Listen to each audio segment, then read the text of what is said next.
اور یہ میرے خیال میں پہلا واقعہ نہیں ہے، اس سے پہلے بھی یہ بہت پرانی تاریخ ہے اور بعد میں بھی ہوتے رہیں گے.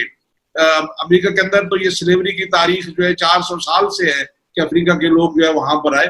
تو یہ چیز غلط ہے، لیکن ہمیں اس معاملے میں خوش نہیں ہونا چاہیے. ہمیں اس معاملے میں خوش نہیں ہونا چاہیے. ہمیں اپنی چیزیں خود کرنی چاہیے، اپنا گھر سنوارنا چاہیے، اور خود وہ کہتے ہیں نا پنجابی میں کہتے ہیں اپنی خاریدہ ہو کر دیو، یعنی جو کچھ آپ نے اپنے سر پہ رکھا ہے وہ بتائیں کہ آپ کے پاس کیا، آپ دوسرے کی سبزی نہیں بیچ سکتے. سملرلی آپ جو ہے اپنے آپ کو ٹھیک کیجیے، آپ چھوڑ دیجیے دوسروں کو. ہاں غلط کہیں بھی ہو اس پہ آواز اٹھائیے کہ یہ غلط ہوا ہے، دنیا کے کسی کونے میں ہو آواز اٹھائیے غلط ہوا ہے. لیکن یہ کہ آپ کے لیے کوئی دوسرا کرے، یہ تو بنی اسرائیل کی سنت ہے بھائی، یہ ہماری سنت نہیں ہے. ہماری سنت عمل ہے، یہ ان کی سنت تھی. انہوں نے کہا تھا کہ موسیٰ علیہ السلام اور خدا جائیں اور وہ بیت المقدس پہ قبضہ کر کے پھر ہمیں بتائیں، ہم آئیں گے. یعنی اس واقعے سے ہمیں سیکھنا چاہیے کہ بھائی جان کہ شادیانے نہ بجائے اپنا دیکھیں کہ ہم کیا کر رہے ہیں. آپ یہ کہنا چاہ رہے ہیں. ابھی آپ دوسرا ہم نے یہ جو کورونا چل رہا ہے، بڑے دکھ کی بات ہے. آج مجھے کسی نے بھیجا، پروفیسر صاحب نے، عرفان یوسف صاحب نے لاہور سے، کہ کسی دکان کے باہر لگا ہوا ہے کہ آپ گھر کا سونا اور گھر کے سرٹیفکیٹ دکھا کے یہاں سے دوائیاں لکھ کے لے جا سکتے ہیں. کیا حالت ہماری ہو گئی ہے. اور پھر دیکھیں جب سے یہ وبا آئی ہے، جو چیزوں کی زندگی سیو کرنے والی جو دوائیوں سے ہم نے اشر کیا ہے، جو خوراک کے آئٹم سے ہم نے اشر کیا ہے، وہ چھوٹے ہوں یا بڑے ہوں ذخیرہ اندوزی ہو رہی ہے. اور اللہ کریم نے اتنے سخت احکامات ہیں کہ ان کو حتمہ میں ڈالا جائے گا جو کن کن تو پیسے رکھتے ہیں. آٹا گیا، چینی گئی، سبزیوں کے جو ریٹس ہیں وہ آسمان سے جا لگے، گوشت کے ریٹس آسمان سے جا لگے. غریب آدمی کیا کرے گا؟ لیکن ہمیں کوئی سوچ نہیں ہے. ہم میں سے کسی پہ کورونا حملہ آور ہو سکتا ہے، ہم میں سے کوئی بھی مر سکتا ہے کسی وقت. اس کے باوجود بھی ایک حل من مزید کا چکر ہے کہ کسی طریقے سے آ جائے. جو چیز 300 روپے کی تھی وہ 3000 کی ہو گئی، جو 3000 کی تھی وہ 20000 کی ہو گئی، جو ٹیکہ 12000 کا تھا وہ 2.5 لاکھ میں بک رہا ہے. یا خوف خدا کرو، اپنے اندر تو جھانکو. اور وہ کسی نے لکھا ہوا تھا کہ میں گیا تو بندے نے میں نے وہ ویڈیو چڑھائی تھی کسی کی کہ میں گیا تو انہوں نے کہا یہ دوائیوں کی قیمت ڈبل ہو گئی ہے. تو مجھے شرمندگی، میرے پاس پیسے نہیں تھے. میں واپس گیا تو دیکھا کہ وہ حاجی صاحب نماز پڑھنے گئے ہوئے تھے. ایک اللہ کے سامنے کس منہ سے جائیں گے اس کی ہر چیز کو ڈیفائی کر کے؟ اللہ کے سامنے تو سرخرو ہو کے جایا جا سکتا ہے جب اس کے احکامات پہ عمل کیا جائے. تو میرے خیال میں آپ نے بالکل یہ ٹھیک پوائنٹ ریز کیا ہے کہ ہمیں اندر جھانکنا ہے، اپنے اندر جھانکنا ہے، اور اپنے اندر جو کوتاہیاں ہیں ان کی تصحیح کرنی ہے. اور جیسے میں نے کہا اپنی کھاری کا جو اپنا ٹوکرا ہے اس کی آواز لگانی ہے کہ میرے پاس کیا ہے، دوسروں کا نہیں. اور نہ ہی دوسروں کی کامیابیاں ہماری کامیابیاں بن سکتی ہیں، نہ دوسروں کی ناکامیاں ہماری ناکامیاں بن سکتی ہیں. ناکامیاں بھی ہماری اپنی، کامیابیاں بھی ہماری اپنی. ہم نے خود مل کے چلنا ہے، کامیابیاں سمیٹنی ہیں، جو غلطیاں ہوئی ہیں ان کو دور کرنا ہے. اور اللہ کریم جو ہے نا، یہ جو وبا ہے جس طریقے سے پھیل رہی ہے، میں چاہوں گا کہ لوگ سارے اس پہ عمل بھی کریں. میں نے ہر ویڈیو میں یہی پیغام دیا ہے کہ احتیاط کیجئے، اپنے لیے، اپنے خاندان کے لیے، اپنے دوستوں کے لیے، اپنے احباب کے لیے جو سڑک پہ ان کے لیے، اور حکمرانوں کو بھی چاہیے کہ وہ اس طرف دھیان دیں. کل ایسا نہ ہو کہ تسلیم کرنا پڑ جائے کہ ہاں جی غلطیاں ہوئی ہیں، لیکن فائدہ کیا ہوگا اگر لوگ بہت زیادہ مر گئے. اس لیے جو بھی ضروری چیزیں ہیں ان کو کیا جائے. سر ایک سوال، اگر آپ برا نہ مانیں، چونکہ پوائنٹ آپ نے ایسا ریز کیا ہے، جب یہ وبا آئی تو ہم نے یہ دیکھا کہ چائنا کی محبت میں ہمارے کچھ دانشوروں نے ویلاگز بنانا شروع کر دیے، بلاگز لکھے کہ چائنا کے خلاف یہ امریکہ کی سازش ہے. جب امریکہ میں یہ پھیل گیا اور یورپ میں پھیل گیا تو یہ کہا گیا کہ یہ چائنا کی اب یورپ اور امریکہ کے خلاف سازش ہے. جو ہم جیسی تھرڈ ورلڈ کنٹریز ہیں وہ کہاں سٹینڈ کرتی ہیں؟ کیوں ہم دو ہاتھیوں کے درمیان ہمیشہ؟ اور پھر یہ کہا جاتا ہے کہ ہمارا جو ادارہ ہے وہ پالیسی بناتا ہے، حکومت کا عمل دخل نہیں ہے. اور کچھ ویڈیوز ہم نے ایسی دیکھی ہیں کہ جس میں ہمیں یہ سمجھایا جا رہا ہے کہ یہ سازش ہے، یعنی اللہ تعالیٰ کا قہر نہیں ہے، یہ شروع سے سازشیں ہو رہی ہیں. اور ہم جو طریقہ جو اللہ تعالیٰ کے احکامات ہیں ان سے باقاعدہ روح گردانی کر رہے ہیں، حالانکہ قرآن مجید میں بار بار ذکر ہے. میں پچھلے دنوں یہ ریڈیو پہ سن رہا تھا کہ جب فرعون والا واقعہ تھا تو اس میں ٹڈی دل کے لشکر کا بھی ذکر ہے قرآن مجید میں. تو ہم لوگوں کو یہ سورہ آراف کی آیت نمبر 130 سے آگے چلیے نا, تو یہ پوائنٹس بالکل جو آپ بتا رہے ہیں یہ دیے ہوئے ہیں. ٹڈی دل بھی, خون کا آنا بھی, جوؤں کا آنا بھی, اور اس کے علاوہ سورہ حامیم سجدہ میں جائیے وہاں دیا ہوا ہے, اور جگہ پہ وارننگز دی ہوئی ہیں. اللہ چاہتا ہے کہ ہم رجوع کریں. بیسیکلی وہ قومیں جو تحقیق نہیں کرتی, جو پڑھائی نہیں کرتی, جو ریسرچ نہیں کرتی, جو دوسروں کے دیے ہوئے ڈیٹا پہ جو ڈیپینڈ کرنے والی ہوتی ہیں, ان کی اپنی کوئی اوپینین نہیں ہوتی, وہ اوپینین چینج کرتے رہتے ہیں. چائنا میں آیا, ہم نے اسے بہت لائٹلی لیا. امریکہ میں گیا, ابھی بھی ہماری آدھی مخلوق یہ سمجھتی ہے کہ یہ حقیقت نہیں ہے, جبکہ یہ حقیقت ہے. اٹ از ویری ڈینجرس, یہ متعدی ہے, ایک دوسرے کو لگتا ہے, اسپیشلی ہماری جو چھینک ہے یا جو ڈراپلیٹس گرتے ہیں, جو کھانسی ہے, اور ہمیں احتیاط کی ضرورت ہے. اس کی ویکسین آنے میں دیر ہے, اس کو صرف اور صرف احتیاط سے ہم کر سکتے ہیں. لیکن جو قومیں اپنی تحقیق نہیں کرتی, جو پڑھائیاں چھوڑ دیتی ہیں, جو غور و فکر اور تجربات کٹا دیتی ہیں, وہ قومیں ہمیشہ دوسروں پہ ڈیپینڈنٹ ہوتی ہیں ہر چیز کے لیے. ہم ویکسین کے لیے بھی ڈیپینڈنٹ ہیں, ہم تحقیق کے لیے بھی ڈیپینڈنٹ ہیں. نہیں, ہمارے پاس بہت اچھے اچھے قابل لوگ ہیں. جو کچھ ہمارے لوگوں نے بنایا ہے, اور جس طریقے سے بنایا ہے الحمدللہ وہ کوئی اور نہیں بنا سکا. اس لیے آج ہم قوموں میں اگر ہمارے پاس کو اللہ کریم نے چیز دی ہے تو ہمارے اپنے لوگوں نے وہ چیز بنائی ہے. تو اگر لوگوں کو موقع دیا جائے تو ہمارے لوگ کر سکتے ہیں. Only thing is to provide the opportunity to people to trust the people. اور اگر ہم یہ کریں گے تو پھر ہمیں یہ دوسروں کی چیزوں پہ چلنے کی نا روزانہ اپنی رائے تبدیل کرنے کی ضرورت نہیں ہوگی. ہماری رائے بڑی فرم ہوگی اور دوسرے ہماری رائے کا انتظار کریں گے.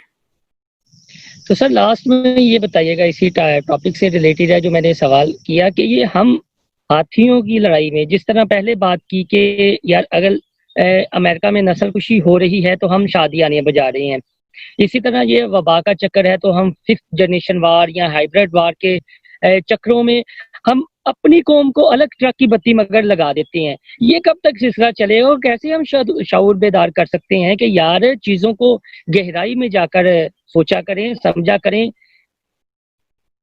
آئی ایگری, جو کچھ آپ نے کہا بالکل صحیح کہا. اور ہمیں یہ مثالیں دینے کی بالکل ضرورت نہیں ہے کہ ہمارے لوگ انڈیا سے کم مر رہے ہیں, فلاں جگہ سے کم مر رہے ہیں. ہمارا ہر ایک بندہ قیمتی ہے اور وہ مر رہا ہے, اسے نہیں مرنا چاہیے. وہ کفیل ہے کسی فیملی کا, وہ بچہ ہے کسی ماں باپ کا, وہ باپ ہے کسی فیملی کا, وہ ماں ہے کوئی. اور یہ غلط چیزیں ہیں, یہ ہمیں نہیں کرنی چاہیے.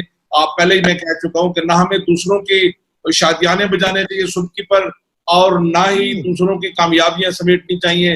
ہمیں ساری چیزیں خود کرنی ہے. ہماری آئندہ نسل کو یہ ذمہ داری سنبھالنی ہے, انہیں یہ سمجھنا چاہیے. میرے خیال میں ہم اپنے پروگرام کے جو ہے نا بالکل اینڈ پہ آنے والے ہیں, تو انشاءاللہ مزید اس سلسلے کو جاری رکھیں گے. محسن, تھینک یو ویری مچ. آپ کبھی کبھی آتے ہو اور آپ خوبصورت باتیں پوچھتے ہو, اور میں بھی دل کھول کے آپ سے گفتگو کرتا ہوں. کسی قسم کی کوئی چیز جو ہے وہ چھپاتا نہیں ہوں, اس لیے کہ یہ چیزیں لوگ بچے سنتے ہیں ہمارے, اور ہو سکتا ہے اس میں سے کسی کے لیے کوئی پیغام ہو, کوئی سمجھ لے, کوئی اچھی چیز ہو جائے, تو ہمارا بھی ایک توشہ بن جائے گا. اللہ آپ کو جزائے خیر دے. Thank you very much.